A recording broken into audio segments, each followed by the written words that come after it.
bahkan umat Islam dipimpin oleh Nabi yang akan memerangi mereka. Nah, itu yang dikatakan oleh Rasulullah sallallahu alaihi wasallam. Nah, selepas Ghazwatul Ahzab atau Ghazwatul Khandaq, perangan Ahzab baru saja selesai, membuat umat Islam lelah sekali. Ya, begitu juga Nabi Muhammad sallallahu alaihi wasallam, lelah luar biasa. Mereka sudah terforsir tenaga mereka untuk membuat dan juga membuat pertahanan Madinah agar tidak diserbu oleh pasukan musuh. Ketika pasukan sudah kembali ke Madinah, Rasulullah juga masuk rumahnya. Pada waktu zuhur, Rasul sallallahu alaihi wasallam masuk rumahnya istrinya Ummu Salamah, mau mandi, hadirin sekalian. Maka tiba-tiba malaikat Jibril datang, dan malaikat Jibril mengatakan, "Aqad wada'ta as-silah." Apakah kamu sudah meletakkan senjatamu ya Muhammad? Fa innal malaika lam tadu' aslihatahum. Ya, sesungguhnya para malaikat belum melepaskan senjata mereka. Ini menunjukkan bahwa diturunkan oleh Allah Subhanahu wa taala dalam perang Ahzab untuk melindungi umat Islam, ikut serta dalam pasukan muslimin. Kemudian malaikat Jibril meneruskan, selagi kini engkau sudah pulang, sampaikan permintaan pada orang-orang. Ya, artinya umumkan kepada masyarakatmu, kepada para sahabat. Fanhad biman ma'aka ila Bani Quraidah. Bangkitlah, bangunlah kamu ya Muhammad menuju Bani Quraidah bersama sahabat-sahabatmu. Fa inni sa'irun amamak uzalzil bihim usunahum wa aghdifu fi qulubihim ar-ra'b. Aku akan berjalan bersamamu, ya, dan juga bersama para malaikat yang lain. Aku akan goncangkan mereka dan juga benteng-benteng mereka, dan aku akan lemparkan ketakutan di hati mereka.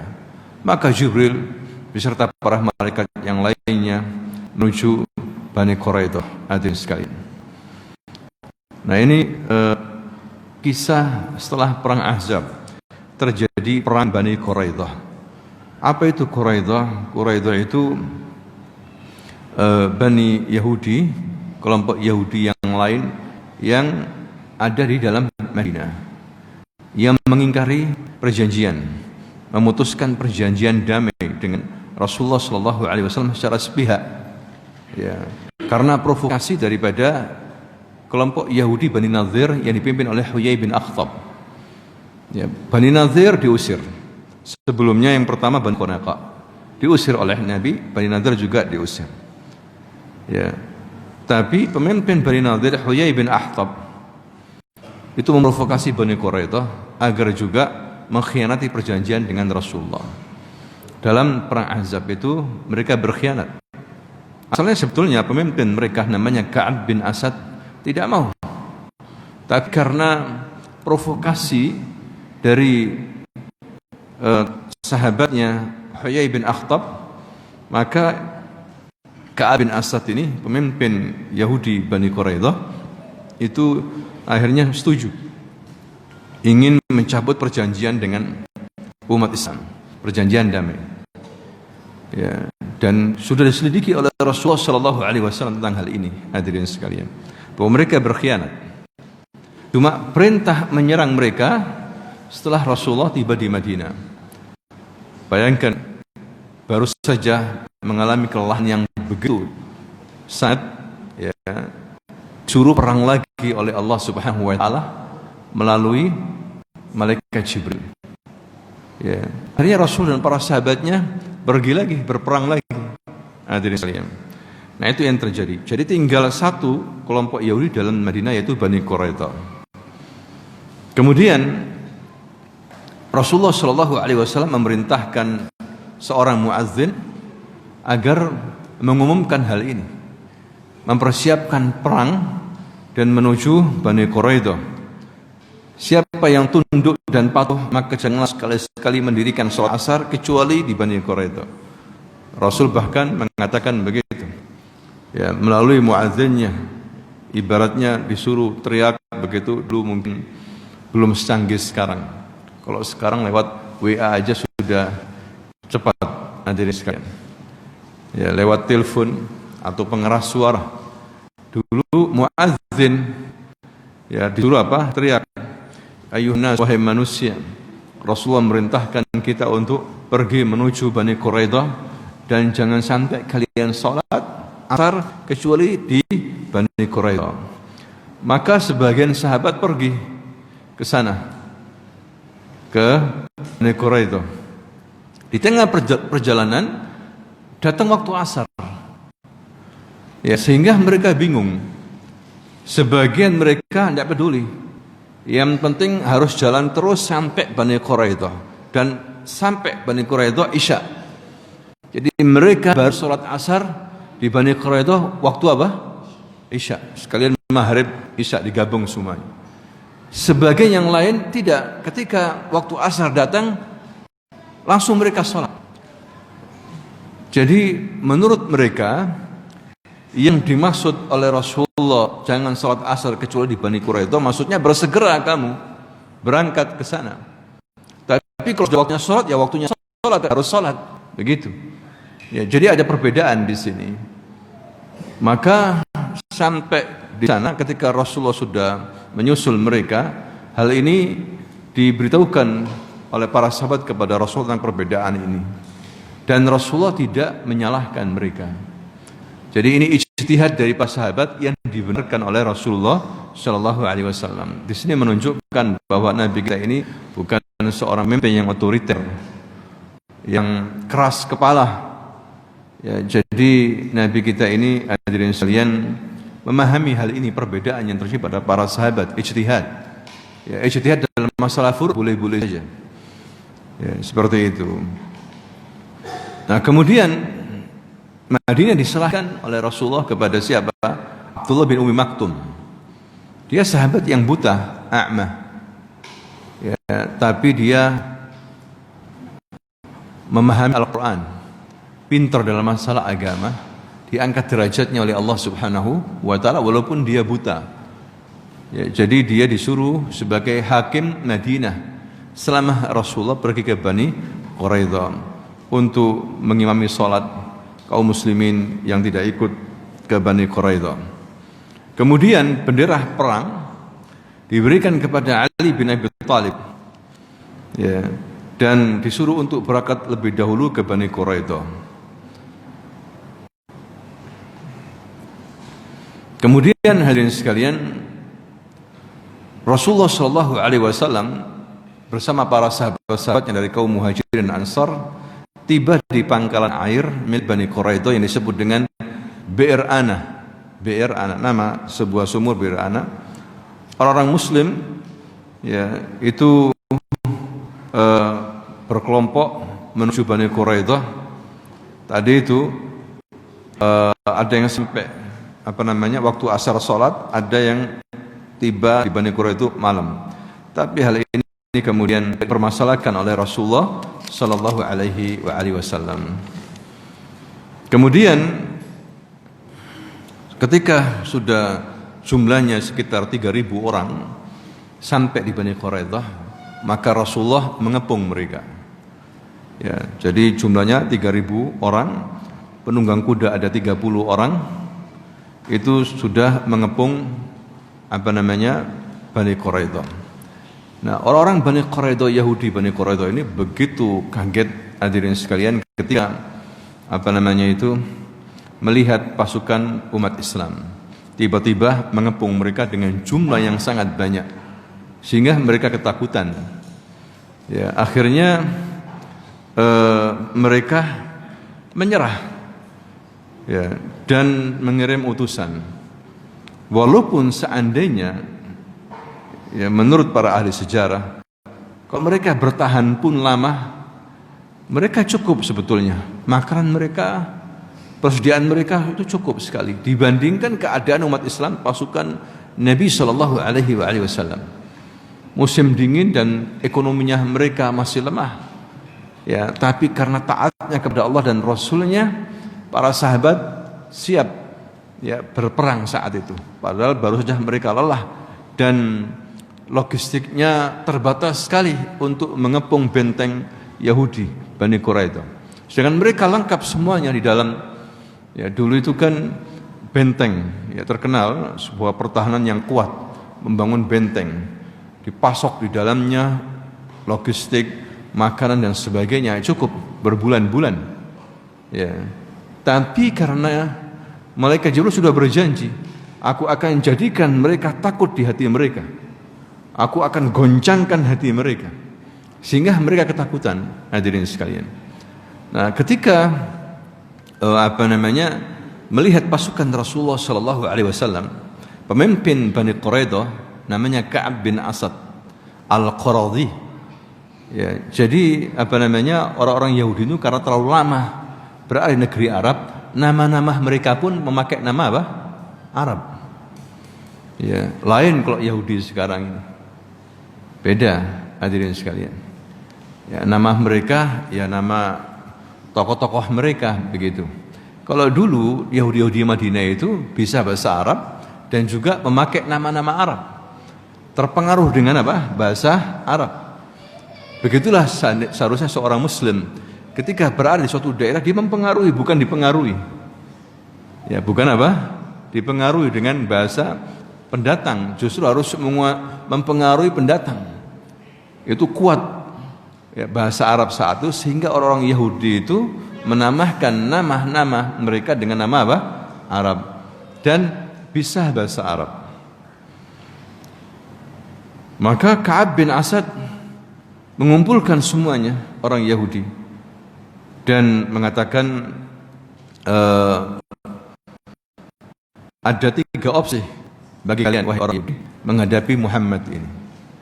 Yang pertama, ya, masuk Islam, mengikuti agama Muhammad, ya, maka kalian dijamin tidak ada masalah, darah kalian selamat, keluarga kalian, anak-anak, wanita, harta kalian selamat, tidak ada masalah. Dan Ka'ab bin Asad Quradhi dari Bani Quraidah ini mengatakan kepada mereka, demi Allah, wallahi kalian sudah tahu sebetulnya ini Muhammad ada di kitab kalian sekarang ini. Orang Yahudi mengaku itu, hadirin sekalian, ya, dia nabi yang diutus, nabi mursal, dan ada namanya di kitab kalian ini, di kitab kita ada. Seandainya kalian masuk Islam, kalian selamat, selesai. Kemudian, atau yang kedua, opsi yang kedua, kalian membunuh anak-anak kalian dan wanita kalian. Daripada dibunuh Muhammad, lebih baik bunuh saja anak-anak kalian, istri-istri kalian. Kemudian kalian menghadapi Muhammad dengan pedang-pedang kalian. Seperti itu, ya. Dan ini bisa jadi kalian menang atau kalian terbunuh. Seperti itu. Opsi yang ketiga, atau langsung kalian menyerang, kita menyerang Muhammad dan para sahabatnya, ya, walaupun kita harus melanggar norma kita, ajaran kita, yaitu perang di hari apa? Sabtu. Begitu. Tapi subhanallah, 3 tawaran ini, hadirin sekalian, ditolak oleh orang Yahudi. Nekat orang Yahudi. Ditolak oleh orang-orang apa? Yahudi, sahabat-sahabatnya, atau masyarakatnya Ka'ab bin Asad Al-Quradhi ini. Ya, ditolak tawaran itu. Sehingga apa yang terjadi? Akhirnya mereka tidak mampu bisa bertahan karena ketakutan yang luar biasa. Akhirnya menyerahkan utusannya kepada Rasulullah Shallallahu Alaihi Wasallam.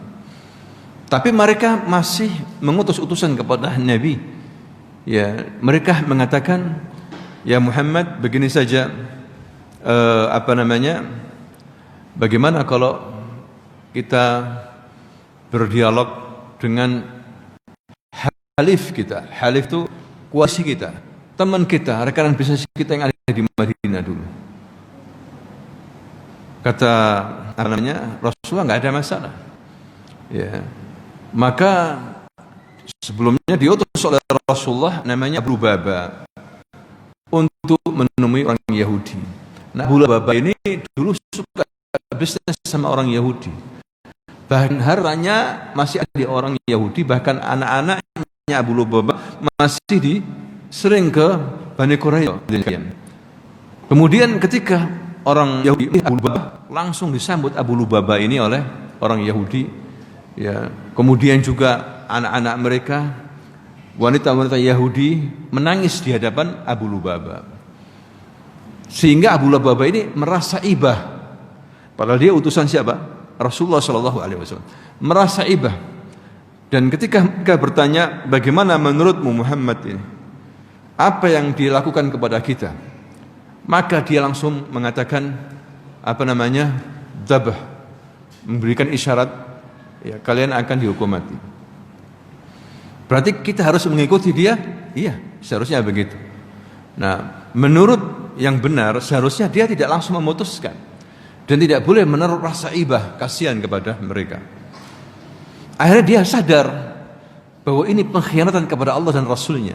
Jadi Abu Lubabah merasakan sikapnya ini mengkhianati Allah dan Rasulnya. Seperti memberitahu semuanya. Padahal ini adalah utusan. Ya, dia harus berpihak kepada Rasulullah Shallallahu Alaihi Wasallam. Ya, dia lebih cenderung untuk seakan-akan memberikan rahmat kepada siapa orang Yahudi, hadirin sekalian. Maka langsung dia pulang, tidak menemui Rasulullah Shallallahu Alaihi Wasallam dan umat Islam, langsung ke masjid dan mengikat dirinya Abu Lubabah ini. Dan dia bersumpah, wallahi saya tidak akan melepaskan ikatan ini sampai Rasulullah memaafkanku dan melepas sendiri. Maka hal ini terdengar oleh Rasulullah. Loh, kenapa Abu Lubabah tidak datang ke saya? Wallahi seandainya dia datang ke saya maafkan. Lihat ini Rasulullah SAW. Kalau dia datang terus terang apa yang ada dalam hatinya, saya maafkan. Tapi karena dia bersikap seperti itu, ya tunggu aja keputusan dari Allah Subhanahu Wa Taala. Nunggu apa? Wahyu. Lah inilah hadirin sekalian, lihat sikap sahabat ini. Ya, karena sudah belajar akidah. Jadi ada kesalahan sedikit, mereka langsung bertaubat kepada Allah. Ini suatu kesalahan, ini pengkhianatan. Saya terlalu ramah terhadap mereka. Ya. Karena memang orang Yahudi di Madinah itu, baik Bani Nadir, Bani Qunayqa, Bani Quraidah, mereka sebelum datangnya Rasulullah SAW, mereka bermuamalah. Mereka bekerjasama masalah bisnis, bahkan pernikahan terjadi di antara mereka. Ya, antara orang Arab dan orang Yahudi. Kita tinggalkan masalah ini, hadirin sekalian. Akhirnya dalam perang Bani Quraidah ini tidak terjadi peperangan, tapi mereka akhirnya menyerahkan keputusan kepada Rasulullah SAW. Ya, maka Nabi menawarkan kepada mereka, aku tawarkan kepada kalian orang yang kalian kenal bisa memutuskan perkara ini. Kalian tidak mau saya memutuskan. Kata Rasulullah begitu. Siapa dia? Katanya orang Yahudi. Dia adalah Sa'ad bin bin Ubadah. Ya, Sa'ad bin Ubadah atau Sa'ad bin Mu'adz dikatakan di sini. Serahkan kepada Sa'ad bin Mu'adz. Kemudian hadirin sekalian, Sa'ad bin Mu'adz ini waktu dalam perang Sa'ad bin Mu'adz ini waktu perang Ahzab itu terkena panah di lengannya dan sakit parah. Ditaruh di masjid Nabi dan dirawat oleh seorang wanita namanya Rafidah al-Aslamiyah.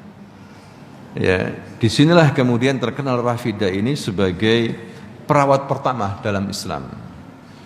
Ya, dia berjasa merawat Sa'ad bin Mu'adz. Dan Sa'ad bin Mu'adz ini pemimpin suku Ansar. Ya, dan lukanya parah saat itu.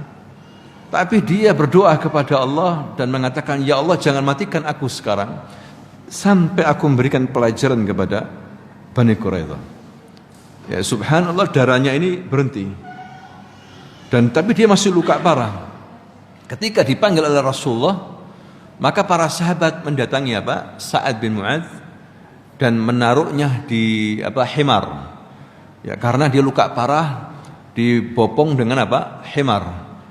Didatangkan kemana? Bani Quraidah. Ketika sampai di Bani Quraidah, maka Rasul mengatakan kepada prajurit, wahai para prajurit, qumu ila sayyidikum. Jangan kalian duduk, berdirilah, sambutlah pemimpin kalian ini. Ini kelebihan daripada Sa'ad bin Mu'adz. Bukan Sa'ad bin Ubadah ya, Sa'ad bin Mu'adz radhiyallahu anhu arda. Dia masih muda, masuk Islam umur berapa? Sekitar 34 tahun. Ya, kemudian wafat umur 38 tahun. Jadi masih beberapa tahun masa keislamannya, kemudian dia wafat sebagai syahid. Ya. Kemudian hadirin sekalian, Sa'ad bin Mu'adz ini mengatakan kepada orang Yahudi dan juga kaum muslimin, apakah kalian ridho saya memutuskan? Iya. Apakah kalian menerima? Ya, semuanya menerima, baik Yahudi maupun Muslim. Iya. Dan melihat Rasulullah, menghargai Rasulullah Shallallahu Alaihi Wasallam. Maka hadirin sekalian, dia langsung mengatakan kepada orang-orang Yahudi, ya saatnya ya untuk tidak memperdulikan celaan orang-orang yang suka mencelah karena Allah Subhanahu Wa Taala. Maka langsung dia memutuskan, ya wahai orang Yahudi, laki-laki kalian semuanya dibunuh, anak-anak dan wanita ditawan, dan harta kalian juga dirampas. Begitu kaget orang Yahudi mendengar keputusan siapa? Sa'ad bin Mu'adz. Maka Rasulullah tersenyum dan menyambut dengan baik, menyalami, wahai Sa'ad bin Mu'adz, sesungguhnya engkau berhukum dengan hukum Allah Subhanahu wa Ta'ala. Ya, akhirnya hadirin sekalian, dibawa semuanya itu, laki-laki yang sudah balik. Bagaimana cara mengatur sudah balik? Dirogoh itu, ya celananya. Ya anak remaja begitu kira-kira sudah dewasa, dirogoh celananya. Kalau keluar bulu, berarti dia termasuk yang dieksekusi. Jadi semuanya digiring ke Bani Najjar, yaitu ke satu rumah seorang wanita dari Bani Haris, ditaruh di situ semuanya. Wanita ditaruh tempat lain, jauh dari mereka. Laki-laki dewasa ditaruh di situ. Kemudian para sahabat menggali parit di pasar Madinah. Setelah parit selesai, maka orang dewasa ini, orang Yahudi tawanan ini langsung di mana? Ditaruh di pinggir parit dan dipenggal kepalanya. Katanya para ahli tarikh ada sekitar 600-700 orang yang dibunuh, dieksekusi karena pengkhianatan mereka sendiri, dan termasuk di antaranya adalah setannya Yahudi yang bernama Huyai bin Akhtab. Huyai bin Akhtab dari Bani Nadir, termasuk yang ditebas kepalanya oleh umat Islam. Ini menunjukkan kemuliaan umat Islam di bawah kepemimpinan Rasulullah Shallallahu Alaihi Wasallam terhadap orang Yahudi. Hadirin sekalian. Nah, Huyai bin Akhtab ini punya putri namanya Sofia. Tapi sama Huyai ditaruh di daerah Khaybar. Khaybar ini di luar Madinah jauh. Ya, ketika penaklukan Khaybar, termasuk nanti Sofia ini yang ditawan oleh umat Islam dan kemudian dinikahi oleh Nabi. Ya, di dalam perang Bani Quraidah ini juga Nabi menawan seorang wanita namanya Raihana. Ya, kemudian Raihana ini dijadikan oleh Rasulullah sebagai budaknya dan akhirnya masuk Islam. Ya, masuk Islam. Ada juga beberapa orang Yahudi yang masuk Islam sebelum keputusan ini. Maka mereka lolos, tidak dibunuh. Ya, sebelum datangnya Sa'ad bin Mu'adz, mereka menyatakan masuk Islam, keluar dari benteng menyatakan masuk Islam. Maka selesai, mereka menjadi sahabat-sahabat Nabi. Hadirin sekalian. Nah itu yang terjadi tentang Ghazwatu Bani Quraidah. Ini merupakan kemuliaan umat Islam. Sedangkan para wanita-wanita, sisanya tawanan itu akhirnya sama para sahabat dijual di daerah Najd sana. Mungkin sama orang Yahudi, sehingga para sahabat mendapatkan uang dan senjata. Nah, itu dalam Islam dihargai tawanan. Mungkin dikembalikan ke keluarganya atau sama orang Yahudi daerah Najd, ya, daerah Riyadh sana yang jauh dari Madinah, ya diganti dengan uang dan senjata. Hadirin sekalian. Nah, itu akhir kisah tragis Yahudi Bani Quraidah. Ya, setelah itu baru Sa'ad bin Mu'adz ini wafat. Hadirin sekalian. Ada yang mengatakan Sa'ad bin Mu'adz ini diseruduk sama kambing, ya, sehingga lukanya semakin parah. Ada juga memang kata Aisyah lukanya parah, akhirnya meninggal dunia. Nah, dalam riwayat Bukhari, Rasulullah SAW mengatakan, ihtazza arsyur rahman bimauti Sa'ad. Ihtazza arsyur rahman bimauti Sa'ad. Apa itu? Bergoncang arsy Allah dengan wafatnya siapa? Sa'ad bin Mu'adz. Subhanallah, seorang pemuda yang baru masuk Islam beberapa tahun, mati syahid. Ketika mati, arsy Allah goncang. Nah, dalam pengantar jenazahnya banyak sekali yang mengantar. Bahkan orang munafik mengatakan ketika membawa jenazahnya Sa'ad ringan sekali, seperti kapas.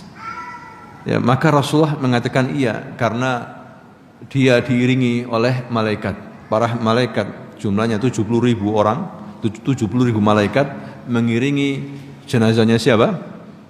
Sa'ad bin Mu'adz, pemimpin Ansar. Hadirin sekalian. Nah, ini luar biasa sekali, menunjukkan iman. Maka Rasulullah tidak khawatir dengan sahabat-sahabatnya, karena sudah dididik dengan akidah. Ya, ketika dijadikan sebagai hakim, Rasul setuju saja sama orang Yahudi memilih siapa? Sa'ad bin Mu'adz. Mungkin menurut orang Yahudi saat ini akan berlaku baik. Ternyata justru dia berhukum dengan seadil-adilnya, dan memang berhak orang Yahudi itu menerima seperti itu. Hadirin sekalian. Terus bagaimana dengan Abu Lubabah? Abu Lubabah terikat di masjid. Ya. Jadi istrinya, ada yang mengatakan seorang wanita, tapi istrinya, kata para ulama, istrinya ini setiap sholat ngelepas talinya supaya dia bisa sholat. Setelah sholat diikat lagi Abu Lubabah ini sampai beberapa hari. Ada yang mengatakan 6 hari begitu. Dan istrinya selalu berdoa kepada Allah agar dimaafkan. Berhari-hari dia berdoa begitu. Akhirnya dikabulkan doanya oleh Allah Subhanahu wa taala. Turun ayat dalam surah Al-Ahzab. Ya, kemudian para sahabat ketika turun ayat tentang pengampunan Abu Lubabah ini langsung mengerumuni, memberikan selamat dan menyalaminya dan membuka ikatannya. Tapi Abu Lubabah menolak. La, saya tidak mau. Saya sudah berjanji bahwa ikatan saya harus dilepas langsung oleh Rasulullah sallallahu alaihi wasallam. Nah, ketika mau sholat subuh, Rasulullah mau ke masjid, dilepas sendiri oleh Rasulullah ikatannya Abu Lubabah ini, sehingga dia menjadi orang yang dimaafkan. Nah, begitulah hadirin sekalian beberapa peristiwa yang terjadi dalam perang Bani Quraidah ini terjadi pada bulan Dzulqa'dah tahun kelima Hijriah. Ya, dan pengumuman sendiri itu berlangsung lama, 25 hari. Sebetulnya umat Islam bersama Rasulullah itu sudah capek. Ya, dan juga logistiknya kurang. Apalagi musim dingin yang sangat. Ya, tapi subhanallah orang Yahudi diberikan rasa takut. Padahal mereka kalau bertahan di benteng mereka mampu. Berbulan-bulan mereka ada makanan. Tapi karena rasa takut mereka keluar sendiri. Ini bantuan dari Allah Subhanahu wa taala. Karena orang Yahudi ini banyak sekali diceritakan oleh Allah sebagai bangsa yang keras hatinya, banyak berbuat zalim, Bahkan Rasulullah mengatakan, seandainya pemimpin Yahudi 10 saja masuk Islam, semuanya dunia, orang Yahudi dunia ini akan masuk Islam. Tapi susah memang masuk Islam orang Yahudi. Susah, hadirin sekalian, susah sekali. Lain dengan bangsa Arab.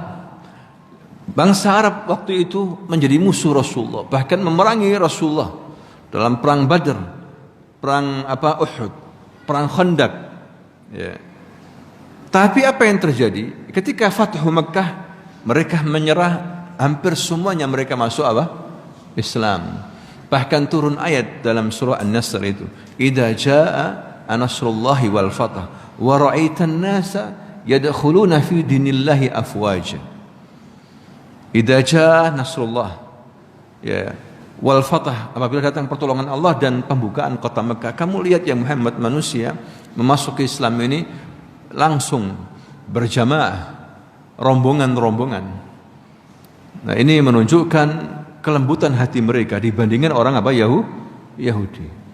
Ya, mereka mengakui tadi itu pemimpinnya Ka'ab bin Asad Al-Quradhi menawarkan 3 tawaran tadi itu. Ya, bahkan sebelumnya dia mengatakan, kalian tahu ini Muhammad ini, inilah Nabi yang diutus dan namanya sudah tertera dalam kitab kita ini, kitab Taurah, sudah ada namanya, disebutkan oleh Allah. Kenapa kalian tidak beriman?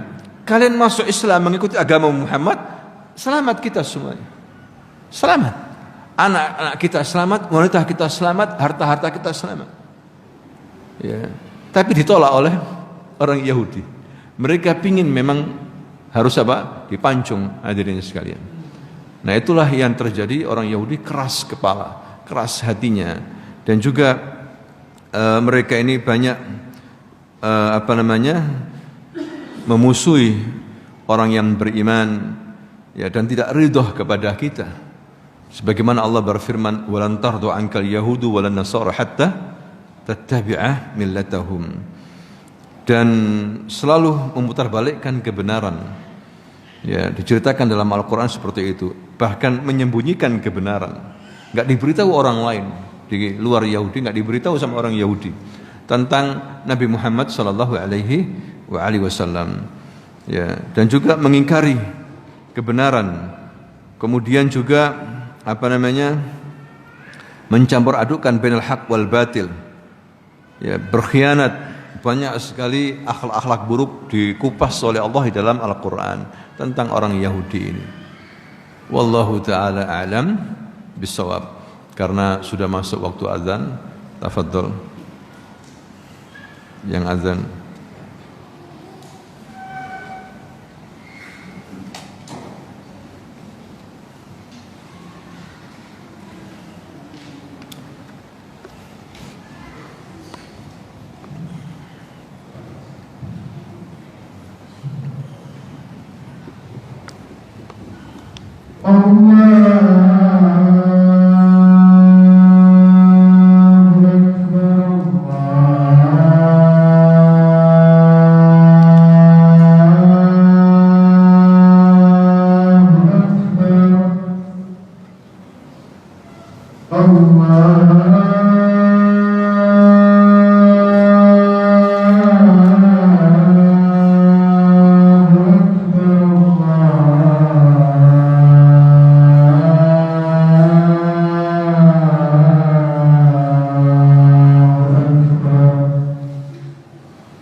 Alhamdulillahi Rabbil Alamin wa la aqibatu lil muttaqin wa la udwana illa ala dhalimin wa usalli wa usallim ala nabiyyina al-karim Muhammad ibn Abdullah wa ala alihi wa sahbihi ajma'in amma ba'd. Untuk melengkapi kajian kita tentang perang Ahzab ini, di sini umat Islam yang dipimpin oleh Rasulullah langsung, hadirin sekalian, mendapatkan ghanimah, rampasan perang. Ada 1.500 pedang ketika umat Islam menyisir rumah-rumah Yahudi di benteng Bani Quraidah. 1.500 pedang, ada 2.000 tombak, ada 300 baju besi, 300 perisai, dan topi perang dirampas oleh umat Islam. Seperlimanya diambil oleh Rasulullah Shallallahu Alaihi Wasallam. Kemudian sisanya dibagi-bagi. Ya, yang menaiki kuda dikasih 3 bagian, 3 barang ghanimah.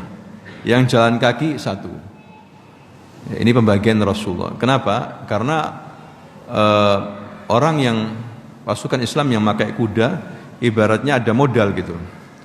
Dia modalnya kuda itu lain dengan orang yang berjalan kaki, mendapatkan 1 bagian saja. Kemudian juga para tawanan dijual di daerah Najd. Ada seorang sahabat disuruh untuk mengurusi hal ini, namanya Sa'ad bin Zaid al-Ansari, membawa seluruh tawanan ini. Sisa para wanita dan juga anak-anak dijual di Najd. Diganti dengan kuda, ya, dan juga senjata-senjata, ya, seperti itu. Dan juga ada wanita yang saya katakan tadi, namanya Raihanah binti Amr bin Junafah. Dia dimiliki oleh Nabi, bahkan dalam riwayat yang lain dia dibebaskan oleh Nabi dan dinikahi tahun 6 Hijriah. Ya, dia wafat waktu Haji Wada dan dikuburkan di Baqi, dan dia masuk Islam. Ya. Dalam perang Ahzab ini ada yang wafat dari sahabat Nabi. Ya, ada yang wafat, yaitu Abu Sinan bin Mihsan, saudaranya Ukasha. Dia dibunuh oleh seorang wanita Yahudi dengan penggilingan. Ya, dipukulkan ke kepala daripada sahabat Nabi ini, namanya Abu Sinan bin Mihsan. Akhirnya wanita ini dibalas, ya, dikisos. Jadi dalam perang Bani Quraidah ini tidak ada wanita Yahudi yang dibunuh, ditawan, kecuali satu. Tadi itu karena membunuh sahabat Nabi, maka dia harus dibunuh, dikisos. Hadirin sekalian. Nah, itu yang terjadi dalam perang Bani Quraidah. Nah, di sini semakin kuat umat Islam dan juga termotivasi tinggi, semakin mulia, ya, dan kabar ini tersebar sampai ke Persia, sampai ke Romawi, ya, bahwa umat Islam semakin kuat di Madinah dan berhasil mengusir 3 kelompok Yahudi. Padahal 3 kelompok Yahudi ini kaya-kaya dan punya senjata, punya semuanya di Madinah ini.